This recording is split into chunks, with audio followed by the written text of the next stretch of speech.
Oi, hoje é dia 8 de março e nós queremos te indicar alguns quadrinhos.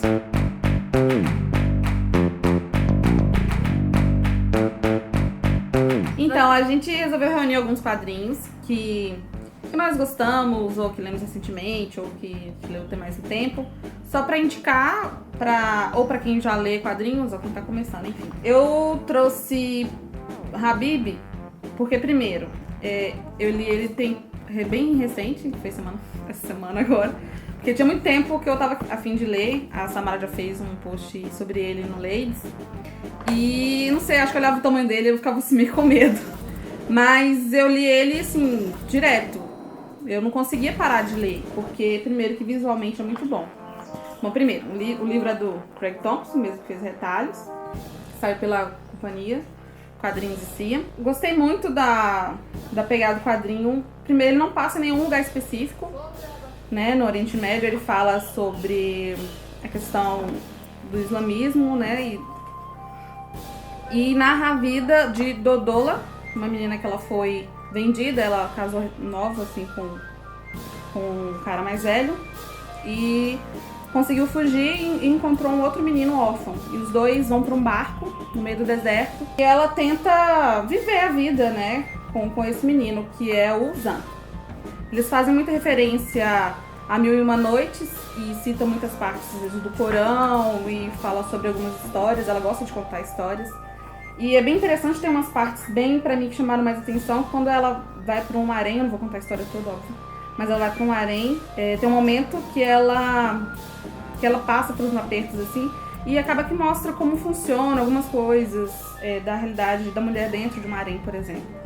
Porque eu não posso contar uma parte específica, mas visualmente ele é muito atrativo. O Craig Thompson tem um desenho muito bonito. O corpo da mulher que ele desenha eu acho bem legal. Eu acho que ele fala um pouco da libertação dela, porque desde cedo, desde criança, ela tem que lidar com uma situação difícil, que é um casamento que ela não entende o porquê, com um homem bem mais velho. E aí a vida dela vai passando por várias coisas, inclusive o harém, conhecendo algumas pessoas, que vai passando por uma transição na vida dela, assim, e sempre com dificuldade. Até que ela chega, eu acho que num ponto de libertação. Isso não é spoiler. Isso é a vida de uma mulher forte, assim. Ela é bem, bem decidida e ela teve que aprender isso sozinha, né? E da vivência mesmo. Próximo tem o Aisha. Eu quis pegar um pouco sobre mulheres que passam pela questão do islamismo, da região islâmica e do Irã e tal. Em alguns outros lugares, como o Habib não tem um lugar específico. Aqui são mulheres do Iêmen. E aí, pra poder a gente mesmo ver essa questão de uma outra cultura, onde a mulher tá inserida, diferente da nossa, enfim. E aí, do Aisha é muito interessante que é uma reportagem, na verdade, tem uma participação de uma fotojornalista com um escritor, e eles vão procurar histórias de mulheres, da relação delas com o véu. E cada uma fala, de sua maneira, sobre a questão do uso do véu, cada uma com seu pensamento, umas gostam, outras não, e enfim. E tem a visão de cada um, e a gente pode tirar conclusão sobre a questão do uso do véu, por exemplo, pela gente mesmo, assim, e pela experiência de cada uma.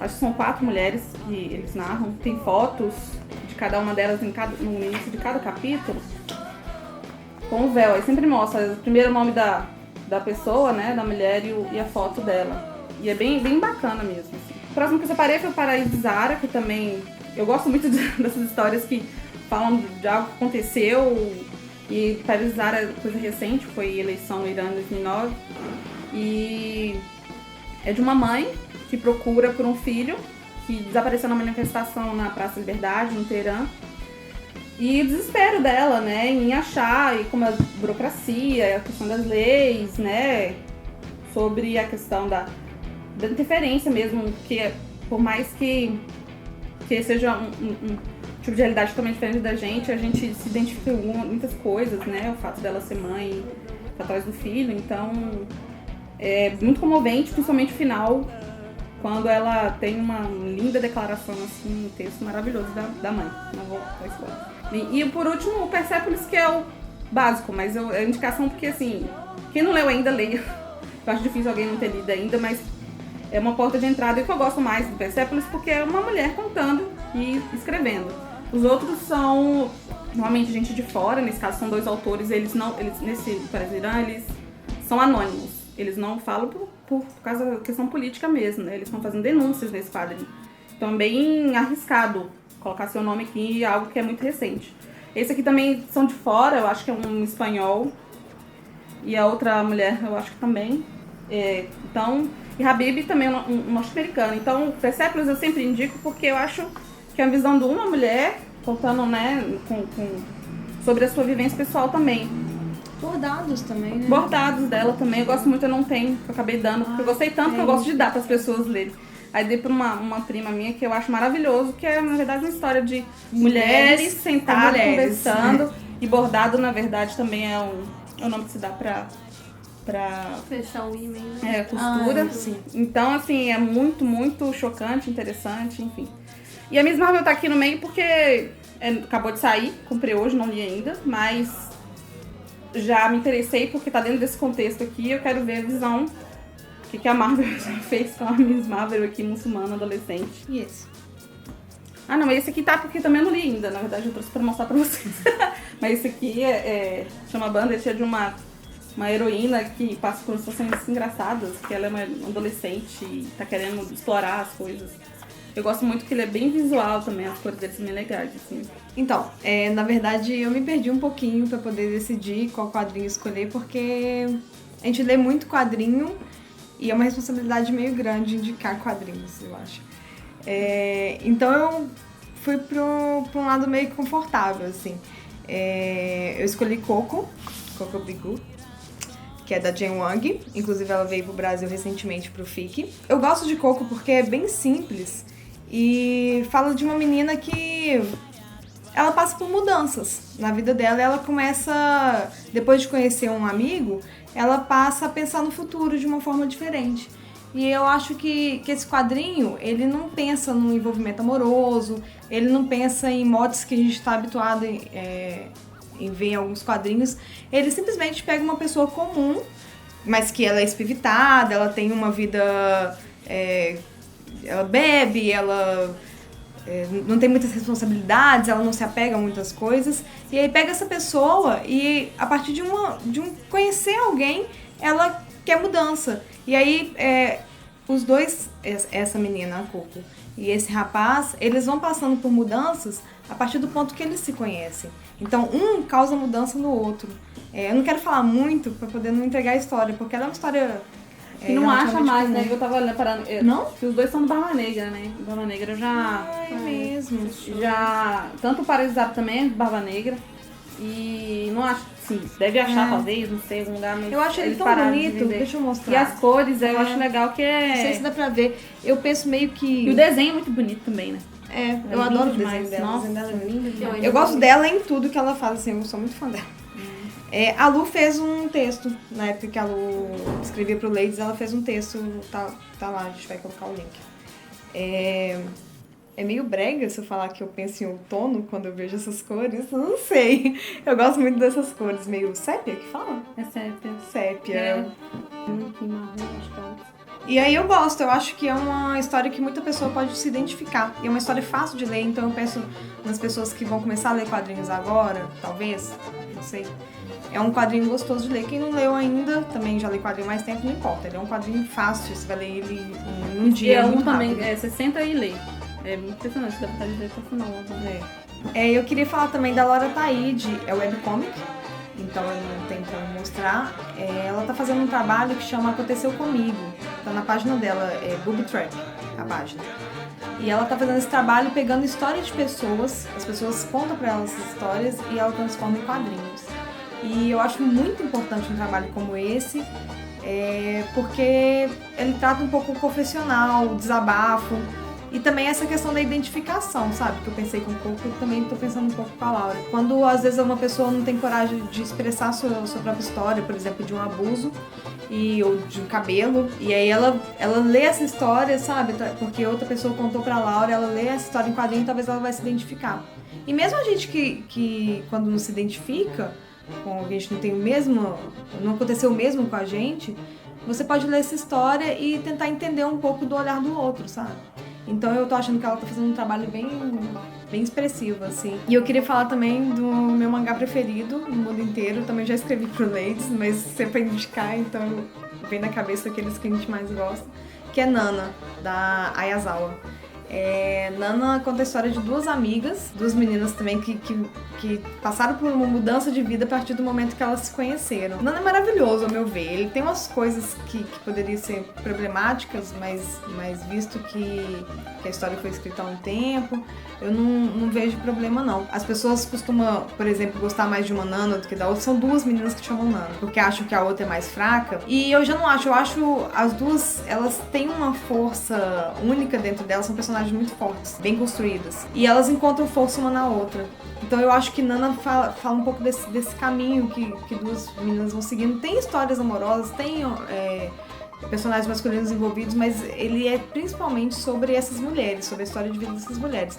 E que muita menina jovem vai se identificar, assim. Quando eu li, eu tinha a idade delas, que eu acho que era 20 e poucos anos, assim, 23 anos, 22. Você é velha, viu? Não é pra falar isso, olha o vacilo. Mentira, eu ainda tenho 23. Quando eu li, eu me identifiquei muito, porque essa história de você não saber que caminho você vai seguir. Eu acho que elas tinham até menos, pra falar a verdade. Eu acho que eu tinha menos também quando eu li. Elas eram bem novas. Bem novas. Elas estão num momento que eu acho que eu tava entrando pra faculdade. Aquele momento de escolher que caminho que você vai seguir, profissão, que eu acho isso muito difícil. Romper um certo ligamento que existe com a família, né? De começar a pensar em sair de casa. Um processo de construir uma individualidade que eu acho que a autora coloca de uma forma bem legal no quadrinho. E tem um que é interessante também, que a autora gosta muito de moda. Pra quem gosta de moda vai identificar referências aí dentro do quadrinho que eu gosto muito. Aliás, eu acho que Nana todo mundo devia ler. Devo avisar que Nana não continua, para no momento chave. Por que eles faziam assim? Eu não sei, eu já li até esse momento várias vezes, porque eu gosto mesmo. E aí quando para é porque o que aconteceu? A autora, ela ficou doente. Lá no Japão, às vezes, quando o quadrinho tá fazendo muito sucesso, os mangakás, eles sofrem... Mangaká é o nome que se dá pra quem faz mangá. Eles sofrem uma pressão muito grande de fazer mais, de produzir muito rápido. E a Nana tinha chegado no ápice da parada, assim, ela era o quadrinho mais vendido. E aí acho que a Ayazawa começou a sofrer muita cobrança. Isso são teorias, tá, gente? Muita cobrança e ela entrou em depressão e não conseguiu mais produzir. Vale a pena ler até onde chega. Chega no quadrinho, aqui no Brasil, chega até no 21, eu acho. Edição 21. Então, eu vou indicar 2 quadrinhos de uma mesma autora, que é a Yumi Tamura, que ela é japonesa. Ela fez 2 quadrinhos que não foi publicado aqui no Brasil, então eu li na internet mesmo. Veio algumas discussões, eu sempre lembro dessas 2 obras, então eu vou indicar o Basara e o Seven Seeds. Eu já falei eles no site há muito tempo, acho que foi em 2011 que eu falei. Mas eu acho interessante porque a gente tem 2 personagens femininas nas 2 obras e mostra o quanto que elas são importantes para acontecer uma mudança política e construção social, sabe? Assim, mostra 2 extremos, né? Então, é um mundo pós-apocalíptico nos 2 casos. Seven Seeds, o mundo inteiro morre num desastre horrível. Só sobrevivem os que foram, tipo, as sementes, porque Seven Seeds são, tipo, 7 grupos separados. É muito legal a história. São separados em grupos pra tentar salvar a humanidade, sabe? Da extinção. Então, desses grupos tem o principal, que é dessa menina, sabe? Então, mostra essa construção que, tipo assim, acabou, e agora, sabe? Como é que tu vai construir uma nova... A partir daí, sabe? Então, eles vêm tudo com bagagem que era do passado, sabe? Como aí acontece uma tentativa de estupro, sabe? Como lidar com isso, sabe? Então, é muito difícil, porque todos eles são jovens, sabe? Então aí começa essa discussão. E aí essa personagem feminina, ela tem quase a mesma personalidade que a Sarasa, que faz o outro mangá, que é a personagem do Basara. As duas, elas têm uma responsabilidade muito grande nas mãos, porque as pessoas dependem delas. Só que, tipo assim, ninguém vai gostar de ficar carregando uma responsabilidade enorme pra sobrevivência, sabe? Pra mudar aquela condição. Então, assim, em momentos quando estão em grupo, as duas, elas são extremamente firmes, sabe? São extremamente, assim, aquela ideia imaginária, assim, do herói, mas mostra a fragilidade do ser humano quando não está à frente de uma luta. Então, uma parte da reclusão, que mostra ela sempre, às vezes, reclusa, que elas não têm, às vezes, com quem contar, sabe? Porque a Sarasa, ela se passa por um menino, o irmão dela, porque o irmão dela era considerado o filho do destino, que ia salvar as poucas pessoas que sobreviveram também nesse mundo, que era contra um rei, os filhos deles que dominavam.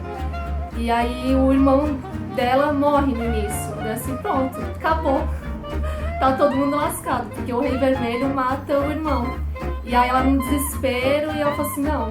Aí ela pega, corta o cabelo, e aí ela finge que é o irmão, sabe? Então aí ela esconde a identidade dela, e aí começa, assim, a história. E é muito interessante como vai encaminhando, porque tu começa com uma relação de ódio com o Rei Vermelho, Basara, né? Assim como tem o outro lado do Seven Seas, a gente tem uma figura masculina negativa, mas todos eles, a Yumi Tamura, ela consegue construir camadas desses personagens. Eles não são simples, sabe? Não é aquela relação de tipo, ele é o vilão. Que é aquele personagem humano mesmo, né? Que tem defeito. Ele tá ali naquela condição porque aconteceu alguma coisa que fez ele criar ódio e raiva, entende? Aquela figura e etc, entende? Engraçado que eu acho que, não sei se é uma característica dos orientais fazer isso, mas sempre carrega essa questão de dentro de uma pessoa tem sempre um lado bom, um lado ruim, sabe? Aquele negócio de maniqueísmo, assim, né?